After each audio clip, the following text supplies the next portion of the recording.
Hapa duniani kila insani atia akilini lazima na mitihani.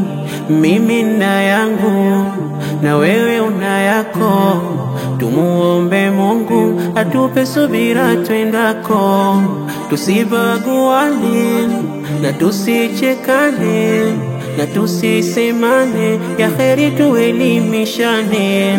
Ninapokosea vyema kunijia na kunizindua na siyo kunichafulia.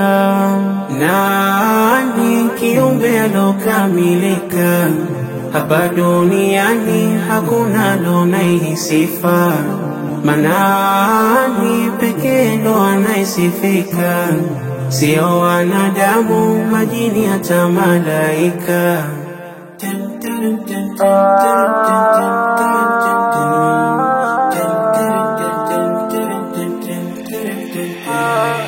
Nafsi wetulia, usijitie dhiki, mambo ya dunia ukiwaza hayeshi, alilokupangia Mola likwepeki, asilokadiria kwako alikufiki.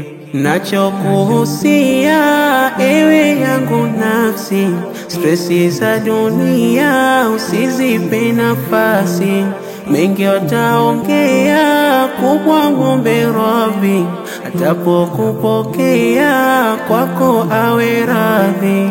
Nani kiumbe alokamilika hapa duniani, hakuna lonaye sifa, Manani pekee ndo anaisifika, sio wanadamu, majini hata malaika.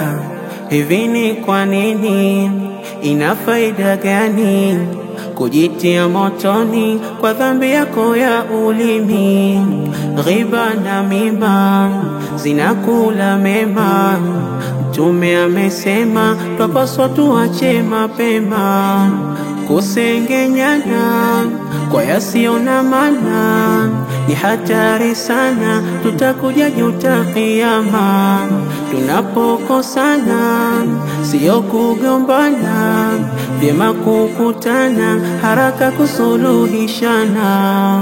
Nani kiumbe alokamilika hapa duniani, hakuna lonaye sifa, Manani pekee ndo anaisifika, sio wanadamu, majini hata malaika.